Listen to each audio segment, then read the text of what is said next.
Bilirsiniz, quru əməliyyatlarının başlanması kifayət qədər ciddi və təhlükəli bir mərhələnin başlanğıcı deməkdir. Bütün region üçün bütövlükdə və elə dünya üçün təhlükəli bir məqamın başlanğıcı deməkdir. Ancaq bu hələ ki iddialardan ibarətdir. Bunun nə dərəcədə real olduğunu qarşıdakı dövrlərdə baxacaq.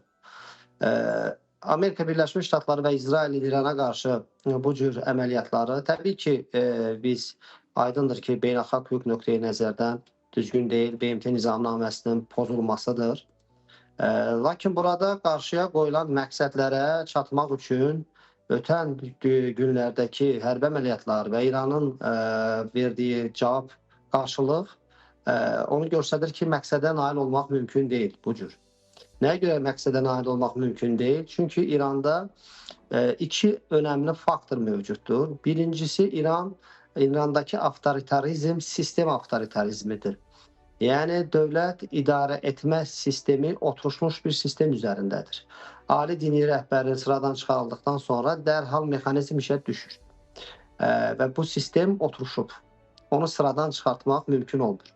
İkinci vacib amil ondan ibarətdir ki, İran ideologiya dövlətidir və orada əhalinin böyük əksəriyyətində ideoloji bağlılıq mövcuddur. Bax, bu baxımdan Amerika Birləşmiş Ştatlarının və İsrailin hava hücumları nəticəsində, baxmayaraq ki, ali dini rəhbər sıradan çıxarıldı, yenə də İranda gözlənilən nəticə, yəni rejimin dəyişməsi və xalqın rejimə qarşı üsyanı baş vermədi.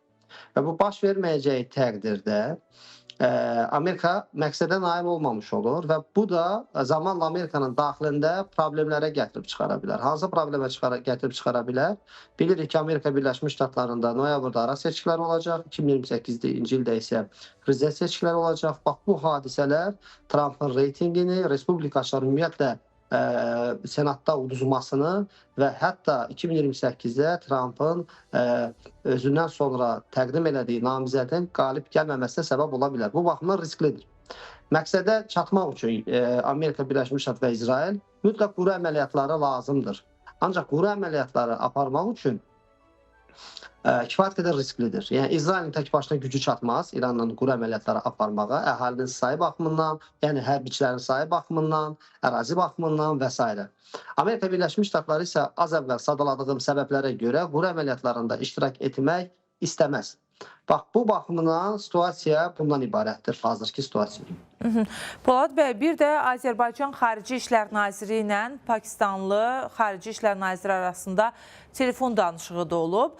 Bugün əlbəttə ki, regionda vəziyyətin qarışması müxtəlif ölkələrə sərf etmir, heç bir ölkəyə əslində sərf etmir, amma Azərbaycan və Pakistan arasındakı bu danışıqlarla bağlı istərdim ki, detallardan da siz də söz açasınız və bir daha tərəfləri beynəlxalq hüquq çərçivəsində addımlar atmağa səsləyiblər. Azərbaycan və Pakistan bu məsələdə hansı mövqeyi sərgiləyir?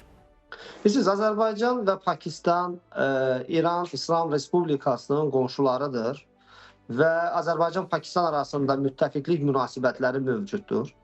Bu prosesdən Azərbaycan narahatdır. Əslində, İranın bombalanmasından, İrana qarşı bir hərbi əməliyyatlara görə Azərbaycan başından bəri narahatdır. Bu narahatçılıq Azərbaycanın əsassız deyil.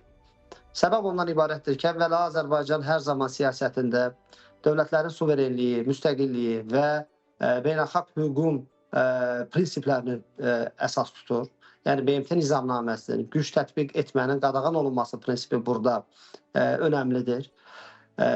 Birinci səbəb bundan ibarətdir. Digər səbəb isə ondan ibarətdir ki, hər iki halda həm İranda rejim dəyişikliyinə nail olub, İranın ərazi bütövlüyünü saxladıqları təqdirdə də və yaxud da İranda hər hansı bir quru əməliyyatlar nəticəsində qarşı durma və yaxud da daha uzun müddətli müharibə baş verəcəyi təqdirdə də bu Azərbaycanın maraqlarına uyğun deyil.